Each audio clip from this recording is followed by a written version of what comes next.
Did it work? It worked. I think it worked. I think you can hear me, possibly. I'm trying to make sure I don't have too much audio playing, so I believe you should not be able to hear any music anymore, but if you can, and especially if it's distracting, please let me know, but I will go over here and stop it. Okay, so good morning. As you can see, I changed the opening scene there a little bit for the countdown, just to give you, I'm playing music and I wanted to make sure to give credit to the authors, the creators of these pieces that I'm playing here.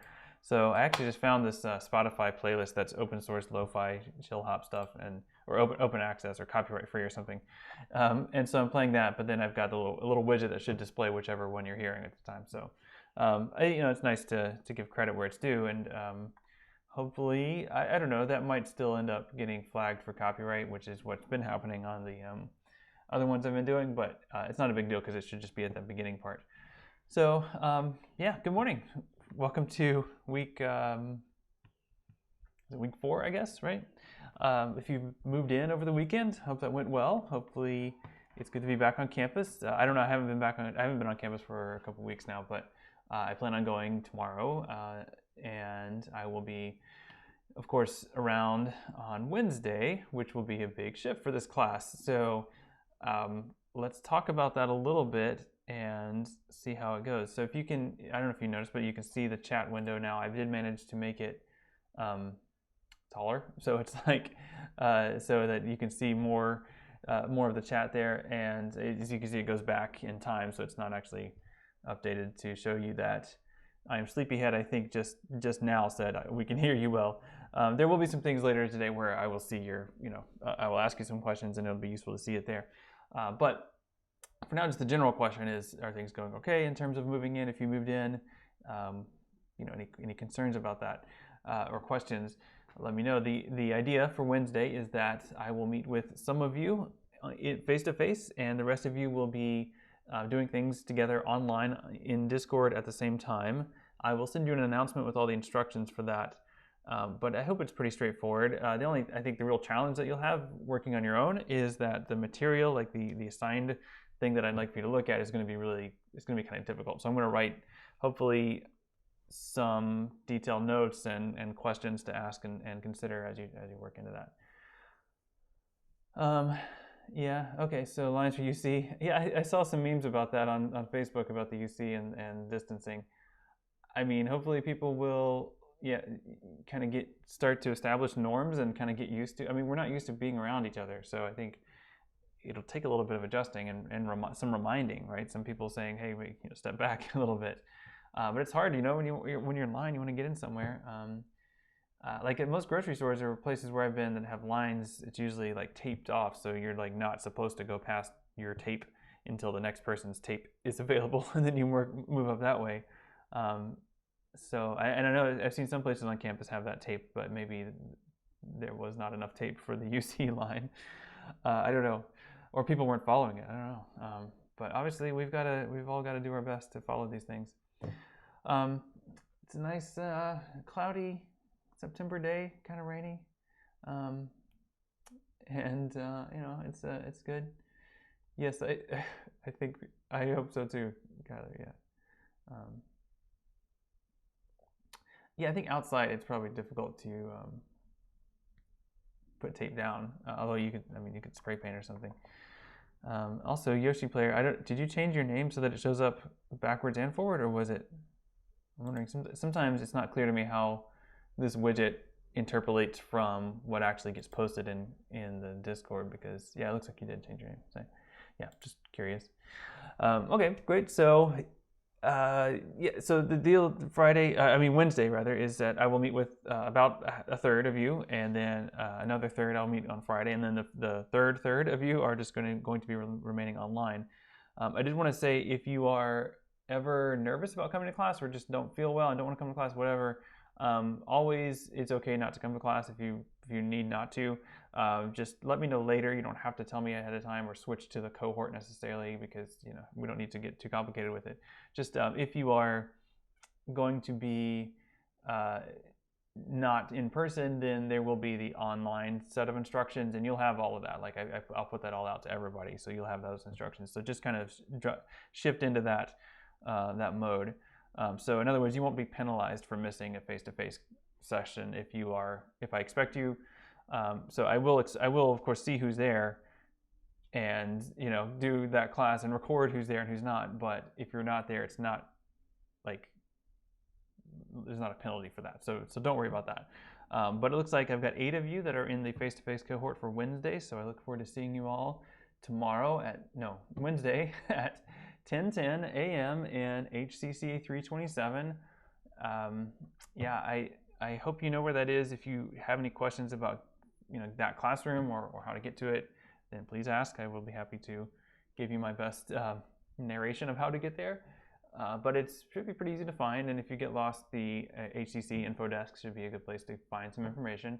I might, of course, wear your mask. If you forget your mask, they may have some at the info desk. I don't know for sure, but there definitely will be sanitizing wipes and hand sanitizer everywhere. So make sure you take advantage of that. As you arrive in the classroom, you'll see that it's the 6 tables, and it's set up so there's at least 2 per, there are no more than 2 chairs per table, and each table is split in half with tape. So sit on, stay on your side basically, and just pick a spot, whichever is available. I'd say start, filling in as far away from the door as possible, and then fill in closer to the door, I guess. But once you find a spot, that will be your spot for the rest of the semester. So so you're kind of committing to an assigned seat as you arrive on Wednesday if you are going to be here. Okay, so yeah, up the main stairs, turn left. Let's turn right. Yeah, you turn right, but it's to the left of the entrance door. But yes, that's pretty much it. Okay, so it should be interesting. I might have name tags if I can find some, just to help, because I don't know about you, but I've been in public a lot sometimes with the face mask on, or even in places where I know people, and like it takes me a little longer than usual to realize who I'm talking to sometimes. So it's going to be harder than normal, basically, to kind of recognize each other. So I might have name tags. I don't know. I heard in one class I think if I understand correctly, it sounded like they put the name tag on their mask, which could be kind of entertaining. But anyway, I may have name tags, but at least I will call roll and figure out who's who. But I think I'll probably wear mine. I have an official UMW name tag. I'll wear that, I guess. But you know what I look like, so that should. With the mask, you can probably still tell who I am. Okay, so let's talk about some content. So actually, I'm going to go ahead and give you a hint about what's coming Wednesday, just because it's going to be a little bit complex, and then I'll give you some more instructions with an announcement. Today we're going to be talking about Scott McCloud some more, specifically his ideas about what he calls closure, which is an element of comic syntax that explains how comic panels connect to each other through the gutter, and he has some ideas about how we make sense of comics through the gutter. To him, that's the essential alchemy of comics. And he's not wrong. I agree with him, but I think there's more to say about it, and there's other ways of looking at it, and we want to consider some of those. So let me show you this one. So this one is Theory Grunstein, and which one is it? It's one of these 3. I can't change my window size. So I think one of these is the same scan but better quality. So a loud sneeze. You probably didn't hear it. That was my son. He sneezes very, very loudly. Okay, so which one is this? Go on, load. Okay, so this is not the good one, but it's okay. The other one is good, and it's the same content. So Theory Grunstein has a book called The System of Comics, published in, what was it, 2008? So I'm blanking. But more recently than Scott McCloud.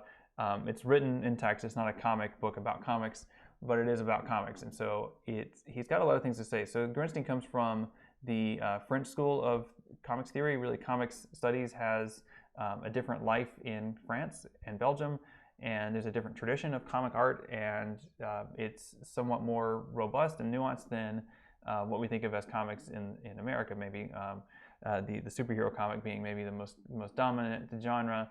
And then you might think of other nationalities have other dominant genres, right? Like manga in Japan. So, that's just to say that Groenstein already comes out of a much more theoretical conversation, much more theory-inflected conversation about what comics are and what they're for. You notice he starts off quoting Umberto Eco, right? So it's pretty intense in some ways, but I don't know if I can even scroll through this one. But he gives us a different set of terms, a slightly different vocabulary than what McLeod gives us. And what I want us to do ultimately is compare these in terms of compare and contrast in terms of what we can do with either of these. We can talk about their merits just on their own in terms of which is more descriptive, which is better in that sense. But I think ultimately it only works if we use it. So I want to talk about how and when we can use some of these ideas and see what you think about it. So basically, let me see if I can give you a couple of hints here. Yeah. I'll give you, and I will give you. So okay, good. So it's organized in kind of an outline format, right? So it's like 1.7, 1.7.1, and so on. And you can see actually he's talking about, he uses the word closure here.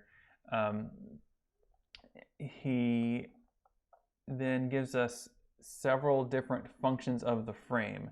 So one thing to keep in mind, this is an important word for Groenstein, the frame is a structural unit of comics. A panel is an example of a frame, but there are other examples of frames as well. So the panel is just the graphic instantiation of a frame. There might be others, like a group of panels, or like a page, or like a book. These are all different kinds of, or different orders of frame. And so when he talks about frames and framing, you can kind of mentally think of it as a synonym for panel, but it's important to think about this slightly more abstractly. A frame is what the panel signifies. So it's not the literal rectangle or space marked out by whatever other means. It's the syntactic unit signified by that marking out. So it's much more, I guess, linguistically oriented, but you'll be okay with it. But as you go through it, look at the different functions. So he's saying there are these things that the frame can do, or that framing can do. So it's 1.7, 1.7.2. So you notice how they have these convenient names, right? The separative function, the rhythmic function, the structuring function, the expressive function. So as you read, see if you can, like, maybe even make a note and write in your own words what each of those functions are, just like one sentence, and then we'll look at some examples. So that's probably, yeah, that's probably all I want to say for now, but I will give you some more guidance and some notes. But for today, you have read Scott McCloud, Blood in the Gutter, Chapter 3 from Understanding Comics. And I'm just going to pull it up here and explain a little bit about it, and then do a few more things with it. So hope you all are doing okay with that. Hope it made sense to you. This is Chapter 3. We read Chapter 1. I skipped Chapter 2, not because it's bad, but because it just adds a whole other set of conversations that I think we can do well enough. Whoa, how big did that get? I don't know why this doesn't let me make this any bigger, but let me see how that looks on my preview thingy. Yeah, it's like, why did it move over here? I don't understand. Okay, so I need to get a better. You know what, I'm gonna try something else. I'm trying to figure out how to get this just kind of nicely cropped in my browser window, so it's not so far away.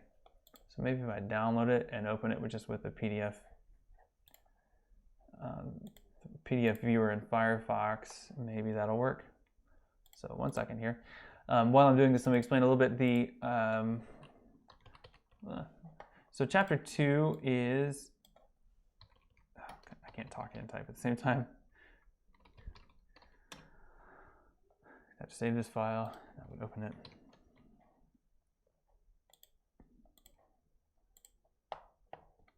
There it is. Okay. And let me zoom in. That's much better. Yes, okay. No, that's not the file I wanted to show you.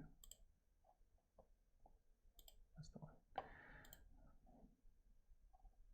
There it is. Did you hear the sneeze, Rose? Yeah, it was like, yeah, it was intense. Like Sammy sneeze, right? That's yeah. My son has inherited Sammy Sneeze's ability. Okay, so Chapter 2 is about drawing styles and iconography, basically, and McCloud makes, I think, a pretty interesting argument there. He says that the more realistic an image is drawn, like an image of a person, the less we can relate to it. So in other words, the more realistic it is, the more specific it is, the more generic and simple it is, the more iconic it is, and we are more likely to relate to or view ourselves in a more iconic image. He makes this whole pyramid. It's actually pretty good. I think it makes sense. It oversimplifies a lot of things, but I think it really helps us explain what we're seeing and maybe why we're not relating in some cases. He has a very iconic style of drawing himself. Like the style that you see here is very open, or as you might say, or as he would say. But we'll look at different examples of how this style changes throughout. I think it's a pretty simple idea. It's one that he has a lot of great examples of it, but I think just the idea is that the more realistic an image, the less we can relate to it, because it's not a face, it's that person's face. Whereas if it's more of a smiley face kind of picture, it's any face potentially. So that's the idea of chapter 2. But chapter 3 is blood in the gun. I think he gives us a lot more to work with here, and I wanted to try to work with it a little bit. Just to kind of explain it, I'll kind of explain the main argument here, and then look at a few implications of it. See what you think about some ideas, and then I want to also look at avenues of critique, so ways that we can respond to this instead of just taking it for granted. And then finally, I want to see if we can make it work, like see if we can use it. So the idea is what he calls closure, and closure is, in his explanation, the idea that when we see something as fragmented, our mind completes that fragment and makes it a whole, or at least we understand what the whole could be. And he talks about several examples of this. So the classic peekaboo game, or the Fort Da game, if you want to go back to Freud. The idea of like understanding parts of an image that have the rest of the image because we recognize the image. We understand that this is like this little strip of like a dollar bill is like the rest of it is probably a dollar bill. We kind of make these educated guesses about what else is there, the things that we can't see, and that is super helpful in how we navigate the world and make decisions. I'm sure there's an evolutionary argument for this ability that humans have to see these kinds of patterns and understand when something is not quite right in front of us, understand that there is something else there, and then make decisions accordingly, whether that's a predator or prey or something. I'm sure there's some kind of argument around those lines. But I think it's also pretty intuitive, like the idea that or common sense even, that we understand that there are things that are being occluded by something else. We know that thing that is behind the occlusion is still there, probably, and we basically make our way through the world that way. He talks about how this can be used in suspense, creating a sense of suspense. Here's where I lose him a little bit, and you can agree or disagree, but I think this is a point where he takes it too far, and I'll explain my thinking, and you're welcome to respond as well. Actually, these two examples, the idea of halftone dot patterns, or bin-day dots would be similar. He's saying our minds transform it into the reality of a photograph, okay, or that the 24 frames per second, the 24 images of a film strip become a single continuous image through continuous motion. Obviously it does, and obviously we can recognize this halftone image as an image of a woman smiling. I don't know if that's a specific person, a famous person or whatever, but I think there's an interesting, maybe it's a continuum, but I think it raises a question here, is like, is this cognition or is this optics? In other words, is this happening in our eyes or in our minds? He says mind. I don't know. I'm not totally sure if this is a cognitive structure or if this is more of a phenomenological, optical kind of structure. I think it does make a difference, but I think I disagree with him in this sense. What do you think? Do you think that this kind of thing, the bin-day dots or the halftone dots, is that closure, or is that and I see your question, Puflip, or is this simply optics, right? So I will type this question in Discord if you want to answer it there. Let me go to the live stream chat channel. So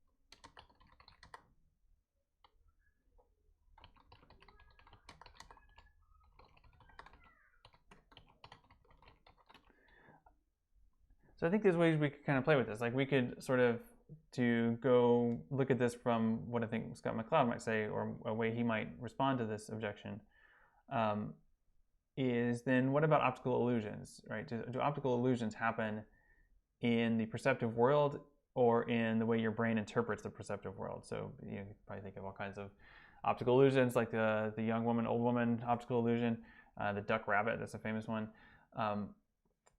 Are there things like that that are happening out there and we perceive them, or are they happening in here in our brains? And that's a big question. And Kyler, it is exactly not right. It's not exactly black and white. It's halftone, right? It's dotted. So good job. Yes. I don't know if you meant that as a pun, but I appreciate it. If you either way. So thank you. Yeah, that's so. Yeah, and I think ultimately one can ask, does it make a difference? Like, who does it matter whether we call that the same kind of thing or not? I don't know. I think the fact that it's, I mean, these are not comics really that he's talking about, the film and the halftone printing. So I don't know that it has an impact on how we would read comics. I don't think that's the real test of this theory anyway, but I think it's something to consider, right? I think it's something to understand kind of what he's taking for granted as far as how we work through things. Here's another thought about it too, though. If halftone, completing the idea of a halftone as an image, if that's an example of closure as he describes it, this is one of many instances where he refers to closure as just happening and something that we all take for granted as being true. And I think this is something to look for in this argument in particular.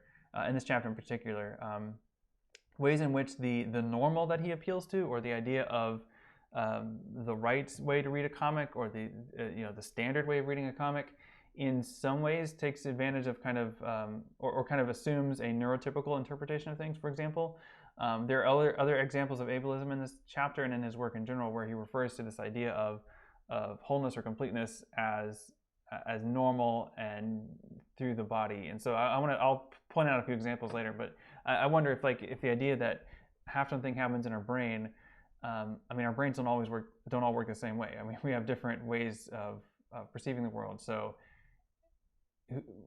if closure depends on perceiving it the right way, as he's describing it, then I think he's closing off perhaps other more neurodiverse interpretations.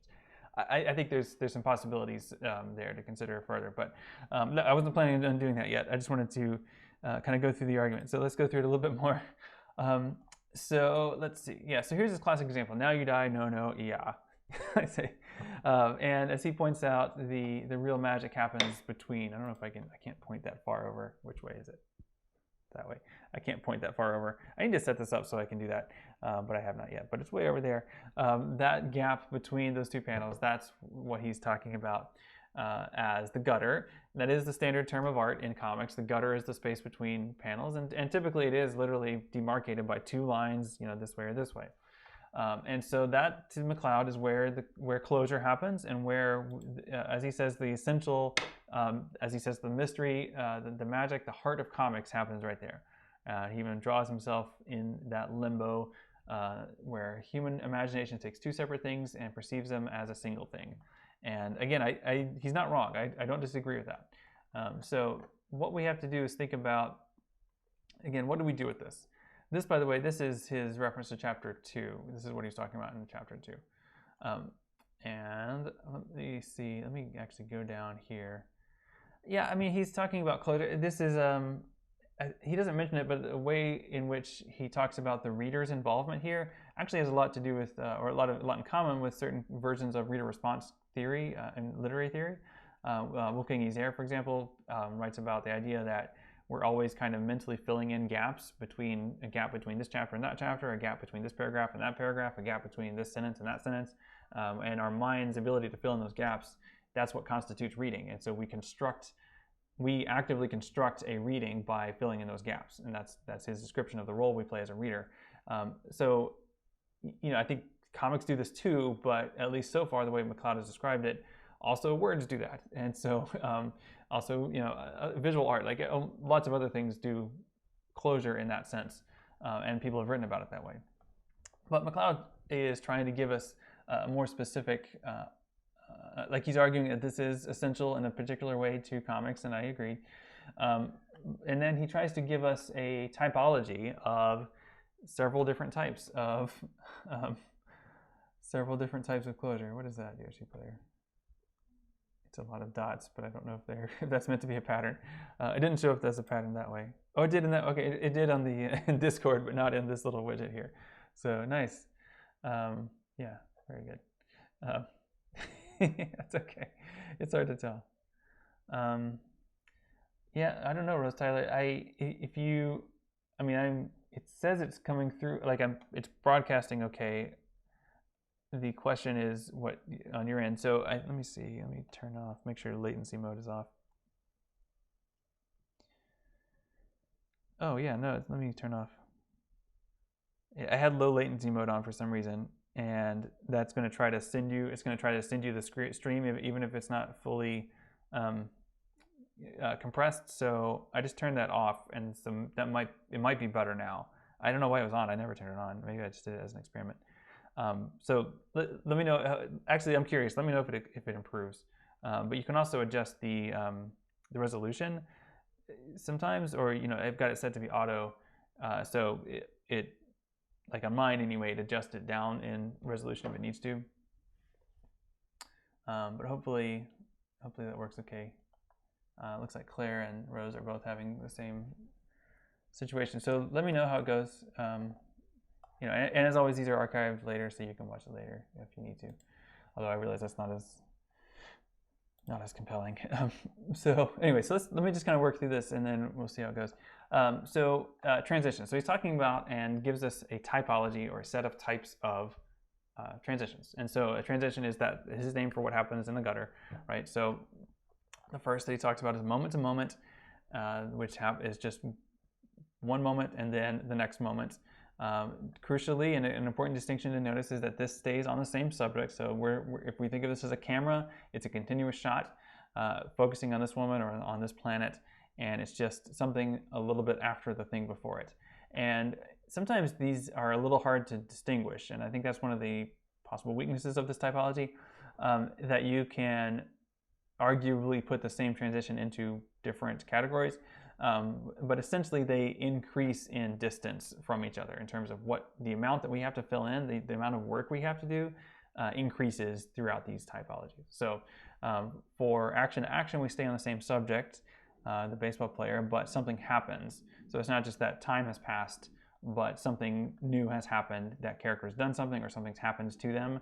So there's a verb involved there, but it's the same subject. And then these are further examples. Okay, so then subject to subject means we switch. So think of this like a cut in film. And I think, the film metaphors are kind of hard to get away from, even though they're not exactly descriptive. But the idea that we focus the camera on one subject and then cut to someone else in the same room, that would be a subject to subject, or cut somewhere else, really. That's a subject to subject thing. Basically, the things in the picture are different. So in this case, it's these two gentlemen in the first panel, and then in the second panel, it's the overhead shot of the city and the text, yeah. And then here, this conversation, what more can go wrong when at least Jerry never called, ring. Those are actually two transitions in each of those, because it's three panels, and each of those is a subject to subject transition, right? And then, as you say here, the degree of reader involvement is more, like we have to do more. Scene to scene transition means end of this scene and then move on to the next one. So it is subject to subject in the sense that the thing in the image is different. Here it's this character, and here it's a house, so the subject has changed, but also it's much later. And there's some text here that tells us it's actually 10 years later. So we know that this is not part of a continuous narrative scene or diegetic scene. Like this is just some other time, right? Okay, so then the fifth and the sixth are a little strange and a little harder to get. I forgot, there was sorry, we'll skip the seventh for now, but because he just talks about six here. There's a seventh, but it's not here, so we'll skip that one. A fifth type of transition, aspect to aspect. This one's a little different because in this case, time isn't passing necessarily. It's just looking around the same different parts of the same scene, and I guess nothing is happening. Also, time isn't passing. I think this one's pretty strange, actually. This example that he gives us, where it's this this Christmas thing, and then this creepy Santa Claus. I don't know if he meant this to be a creepy Santa Claus, but like, where is this guy? Like, is he in the room? Is he like looking in the window? You know, like, I don't know. I don't actually understand the scene that he's created here. Or I also don't understand how this is an example of aspect to aspect. This one makes a little more sense because it's a nice day. The guy's, I guess, laying in the grass, and there's some birds. But this Santa definitely sees me when I'm sleeping. Like, this is the Santa that's outside. So I don't actually know what's going on there. But the other ones I think make more sense as aspect to aspect. So yeah, there's Santa for us. But the and then non sequitur, which is kind of cheating, but it makes sense to include it, which is that there is no relationship. Like, there is no logical relationship, but because they're next to each other, our mind will find something. Our mind will think of a way to put those together. You know, whether it succeeds or whether it produces something that makes sense, that depends. But that's up to the narrative choices of the comics author and writer and artist. So yeah, lots of things to work with potentially. So McCloud gives us this as a structure, a formal structure, right? So he's definitely a formalist, by the way. And here he's giving us this structure, these 6 types, and then he goes on to use this as an analytical tool. And so this is pretty interesting. He goes in here and says, okay, so let's break it down and let's look at a typical comic, and here's the numbers of each of these that we get, and let's put it on a graph, and then we can compare these graphs. You almost get what you really get here is a stylistic histogram where you could compare these. So if we had enough data, if we had enough comics, you could theoretically generate a characteristic distribution of transition types for an individual author. Like, he talks a lot about Jack Kirby here. So if we could kind of get a typical Jack Kirby graph, then we could take some new comic that we'd never seen before and compare its transition graph to the Jack Kirby graph, and then decide, is this a Jack Kirby or not? I mean, theoretically. I will say, having attempted some of that kind of thing, that the trick is that there's really not enough data points to make those kind of comparisons statistically meaningful. But it is interesting, and the idea has potential. But there is a trap built into this, which I think you'll see in a moment. But I mean, not built into it, but there is a challenge. But that basic idea of comparing. So in digital literary studies, there's this idea of stylometrics, where you compare vocabulary choices, word choices, and stylistic choices by authors. And it's actually kind of old-fashioned in terms of digital humanities, but the idea is that you can look at a particular author, understand the complexity of their vocabulary as a graph, as a curved graph, kind of going down like that. Start with their most popular word, whatever it is, and then you go down left to right on that graph, and then you can take a new work and then compare its graph to that work and see if it's potentially by the same author or not. And you could kind of do something. You could essentially do a stylometric analysis with this, if you're interested in that. I have a lot more I could say about that, but it basically doesn't. Well, there's a challenge. There's a challenge. As you can see, then McCloud takes that idea and then he generalizes. So he says, okay, we've got these different types. Except that there are some unusual outliers. So let's look at the outliers, the things that don't fit. And he looks specifically at Tezuka's work as sort of breaking his rules without trying to be avant-garde. So he talks about how Art Spiegelman's work sometimes doesn't make a typical looking graph because Spiegelman in these cases is trying to be experimental. I can imagine, I could think of several other comic artists whose work would not have typical looking graphs at all. But he points to Tezuka, Tezuka's not trying to be avant-garde and experimental. He's just trying to do his comics, and he has a distinct style, but it doesn't quite fit. And in fact, it emphasizes different kinds, like the moment-to-moment transitions that you see here. So he's giving us a way to understand a different kind of comic by saying it doesn't quite fit into his graph, and I think that's a pretty good idea. I like that approach, basically. Okay, so I want to mention a couple of possible challenges to McCloud because I think it's important, and then I want to get you to try it out a little bit. Okay, so this is, let me go back up here. I mentioned earlier how his idea of closure just basically assumes a neurotypical reader, like the idea of a reader, the reader that takes these things for granted, the things that he takes for granted and the things he wants us to take for granted. It's a neurotypical reader that he's talking about in most cases. I think that's one significant avenue of critique for this, and my colleague Chris Foss has done that. He's written that critique of MacLeod, and others have as well. There's another, I think, pretty even more, I guess, visible example of this. So in talking about the general idea of closure here, he says, I've never been in the house across the street, yet I assume it has an interior, that it isn't just some big movie set. In this panel, you can't even see my legs, that you assume that they're there, even though they're not. And so this is an example of ableism, because what's happening here is he's assuming that he has legs, where he's describing a typical body as having legs. Not everyone has legs, not everyone can use their legs, people's bodies are different. And so the idea that he wants us to make an ableist assumption here is an example of ableism on his part. So I'm not saying that he's a bad person for doing this. I'm just saying that this is how much he relies on normative types, and that it can be a weakness of his argument. I think this is put pretty well here. This is a book. This is a chapter of a book. Oh man, well there it is. I lost my highlight. And this is an essay by Margaret Galvin, who's a comic scholar, and she's writing here about disability in comics. This is an essay she wrote for a collection that me and Chris Foss edited. So in this example, he argues, this is he being MacLeod, he argues that the audience assumes an able-bodied stance, but this assumption rests with MacLeod as well, who blithely jokes about this situation and does not reflect on the possibility or visibility for different bodily forms. So it's again, a weakness in MacLeod's argument. It doesn't mean he's a bad person for doing this. I think it's a typical kind of gesture, but it omits things that others might include, and she mentions Grunstein as an example here. And it also simplifies or oversimplifies his argument a lot. But it shows us, though, and it's interesting too, because this language also transitions into Grunstein, the idea of the comic as a body is something that Grunstein takes up a lot as well. So it's something to consider here as an interesting idea. Let's see, I'm confused. Is it a point of ableism though, because you can see his... well, if you look, I mean, where is it? So the question, there it is. I'm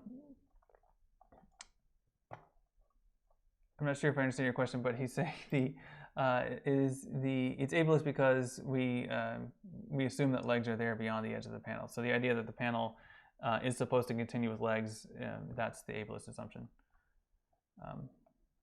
Yeah. I mean, we literally know he does have legs because we can see them, but the point is that there should be legs is implied as an assumption that's an ableist assumption.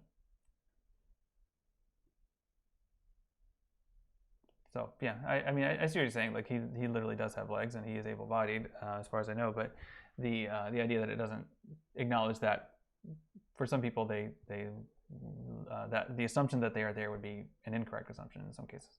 So that, for example, Margaret Galvin there, she's talking about Thea, who's a character in Alison Bechdel's comics who is disabled. So yeah, it's just again, it's a small point within several, but it's one that shows how the idea of wholeness, like the body being the placeholder for wholeness, is an example of an ableist assumption. But also the body shows up in Grunstein's work as well, because if you the subtitle of his book is it's the System of Comics. I can't remember the phrase, but he uses the word arthrology a lot, and arthrology is a really awkward word that I think he coined. But if you break it down, arthrology, arthro is the arthro of joints, like arthritis. So he talks about an arthrology of comics, and he wants to understand comics as a sequence of a jointed body, like a skeleton joined together. And so his interest is in the joints, and so he calls it an arthrology. But it's interesting how the body becomes part of his work as well. So it's not about the body's wholeness, but about the body's jointedness. And so it's interesting. We'll get into that a little bit more.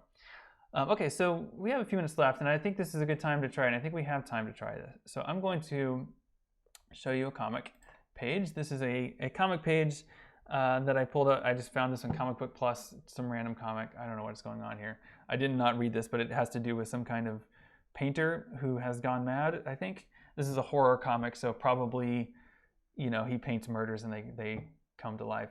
I don't know. But the idea is, what I want us to do is see if we can apply these ideas. And I see some discussion still going on. I'll come back to that. But what I want you to do, I want to explain the activity here first. So in Discord, you've got the 4 breakout rooms, and I would like you to just to go to one of them. It doesn't matter. And in that room, I would like to see if you can, through discussion, decide which panel transitions are happening here. And I've numbered them here as well. So the idea is to go look at transition 1, which is between this, actually the second. I just skipped that first one because it's just sort of, it's not really a panel. And then, so that's, just to be clear, that's the first transition. The second one actually goes from this top right panel to the next one on the left, and then so on. So see if you can, as you know, you can discuss it as in your breakout room, and once you think you've got it settled, share it in the live stream chat channel. What do you think these are? And just kind of list them in order. So 1 is, what do you think it is? And so on. See what you can come up with, and we'll see if we can see if we agree. All right, so you got a few minutes, so jump in there and see what you can do. See if you can do it. And I'll share the link. No, I can't. I will upload this image in Discord so that you can see it. So yeah, just pick a breakout room, 1, 2, 3, or 4, and the idea is just to have different sets of answers to this question potentially. And let me just go ahead and upload this in. I guess you could talk in your headquarters channels too if you want, but let me just upload it in the chat channel.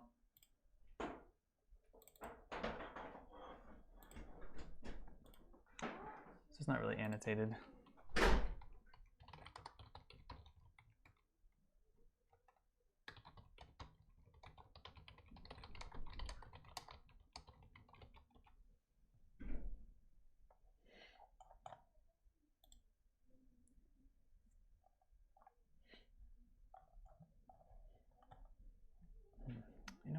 I could also do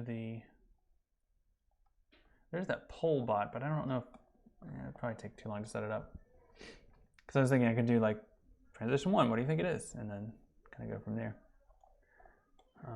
Maybe I'll try that. Do I have poll bot on this? I thought I did. Maybe I did that on the other one. I did, okay. I've had a hard time getting Discord to connect, so let me see if I can get it here.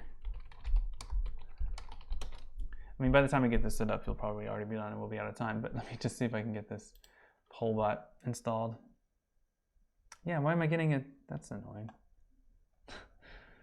Sorry, it's not totally working.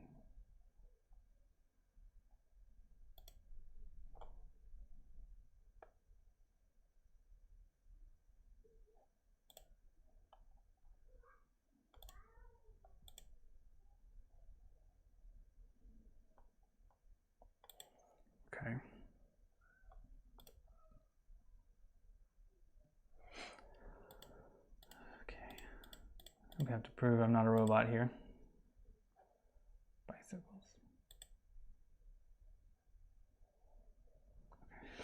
I had to do the click on the button, click on the images that don't have something in it. I had to do that to prove that I'm not a bot, and I'm pretty sure I'm not. So let's see, did it add it? It did. Okay, so let's see if I can figure out how to use this.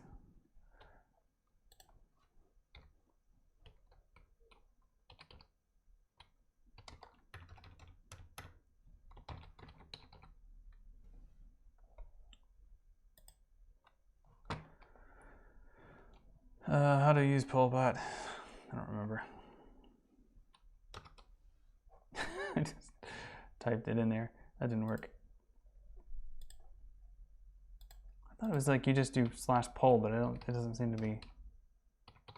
It does not seem to be completing anything.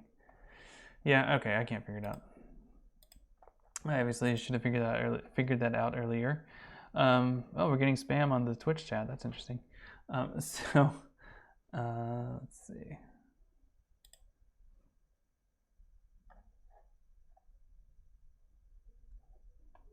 Oh, yeah. So Marg's, unofficial Marg's, I'm trying to remember, is that the character who has like, she's like the nanny character? Like she's a teenager, I think? I've only read like the first couple issues of Fable, so if that's who that is, that's who I would, I remember. But yeah, pretty much the same exact assumption, and then you know playing with that. So that's a good example. Yeah. Okay, so let's see how we're doing. We got to wrap this up in terms of time. So let me see if you all have any answers. And I have not figured out how to do the poll, so never mind about that. But let's see. Breakout 1. Okay, so did not mean to open Slack. Go away. It's ridiculous how many windows I have open. You know how hard it is to switch between windows. So let's see. So transition 1. What do you think? And this would be, of course, face-to-face. I would just do show of hands. Yeah, I could set up some emoji thing here, but I'm just going to ask. What do you think? What type of transition do we think this is?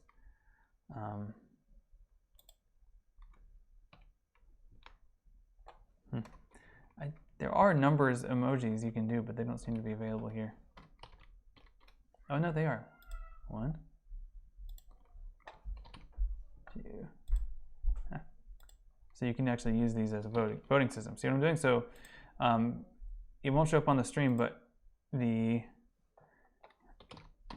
going to type in the number for the number of transition. So it's the type that is, you know what I mean? So it's these all have numbers in his system, and so the idea is like click on the one you think it is. So 1 is moment to moment, 2 is subject to subject. No, action to action. 3 is, yeah, you know what? Let me pull that back up.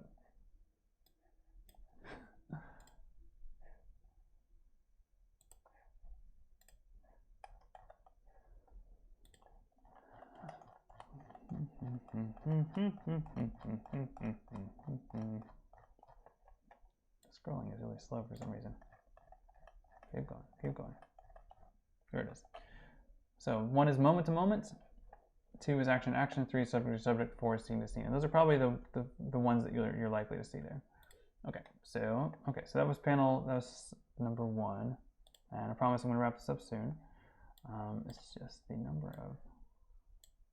So it looks like the moment to moment is winning, so that's interesting. So we'll take a look at that. How about transition 2? And it'll take me a second to type to do all these emojis in here. So wait till I get them all in there before we start voting. Just I have to actually type the name of the number, and probably we'll just do a couple of these.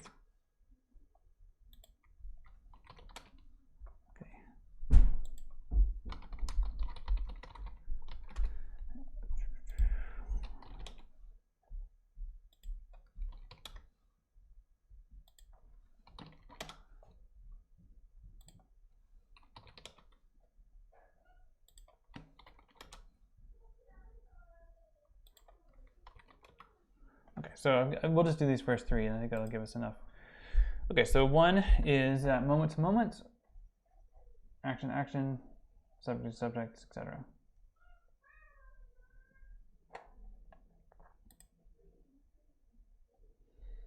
Okay, so looking at the votes coming in, looks like for number 1, the winner, everyone actually voted for moment to moment, and I actually disagree. I think it's actually subject to subject.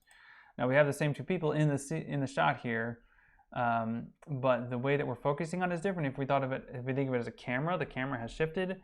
So you could argue that it's, you could argue multiple ones. So I think moment to moment does have an argument. I think actually now that I think of it, perhaps action to action is the right one because we've shifted. we're staying on the same characters. We're looking at them from a different side. If we thought it was a camera, it would be a different camera. But you see he's got his hand on his head here, so that is an action, so that counts. So I think action is the right one. Again, you have an argument for moment to moment as well. So number 2 looks like the winner currently is action for 2. So where'd it go? So there, yeah, I think there we go from there to him painting. I think this could be subject to subject also, because the subject is sort of his hand as opposed to him. So I don't know. 2 to 3, transition 3, I think you all are saying, looks like the most popular one is transition type number 3, which is subject to subject. I think actually that's a scene to scene, because we have the break. So we have this, I must get to the job you found for me, that job that's destroying me, and then it's the text up here gives us the transition. So I think that's a scene change. But as you can see, this is all a bit subjective, and it doesn't mean that I'm right and you're wrong. It just means that given the same comic, we could read it in different ways, and it actually turns out to be hard to actually come up with the same coding if you give a bunch of people the same comic. And that's why his method is interesting descriptively, but not in a way that like the generalization he does is kind of unreliable, because it's hard to spell out exactly what it is. He's very confident in his reading of these pages, and he can do it, but I think it would be very difficult to get what's the term from sociology, like intercoder reliability. It'd be very hard. That's probably not right, but the idea that 2 people look at the same thing and code it the same way, it would be very tricky to do that with this. But I think what's cool is that it does help us understand that there are different kinds of things happening between panels, and we can talk about those differences. And we might disagree about what the differences are, or which one a particular thing is, but there is almost like a vocabulary to it, and we can talk about the words that are in that vocabulary.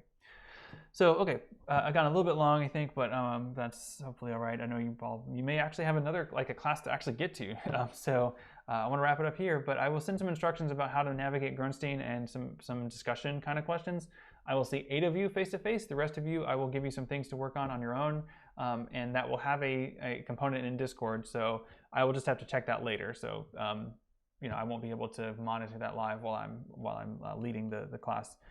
There will be a similar thing on Friday where I will give you some homework to read and look at, and then some of you will respond and work through it online. Others will respond and work through it in person with me on Friday. Okay, great. Well, have a good afternoon. I hope things are going well if you're on campus and or wherever you are. So I will see you all later. Let me know if you have any questions or issues, and I'll upload this archived on YouTube shortly. Okay, see you later.